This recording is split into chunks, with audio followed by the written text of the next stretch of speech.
The first step to analyzing data in R is actually getting the data into R.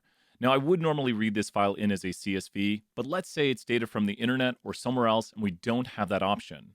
So we're going to copy this data into R and see what happens. It appears as a long column of data, and this is not going to be so easy for R to handle. So let's get it read into R by doing the following trick. First thing we're going to do is we're going to go to the first number and type data. This is the object we're going to store it into, so let's do a left arrow to store into data. Now, the C right here stands for concatenate, and it's a function, so we need to use a parentheses to open it up. Now we need commas after all of these values. So here's the trick. Hold Alt-Shift on a PC or Option-Shift on a Mac. Now we're going to press our mouse button and scroll down and to the right. Make sure not to scroll inward. Go all the way down to the second to last observation and type a comma. This will repeat the comma on all the lines. We'll click the last line, close parentheses, and we've now read in the vector.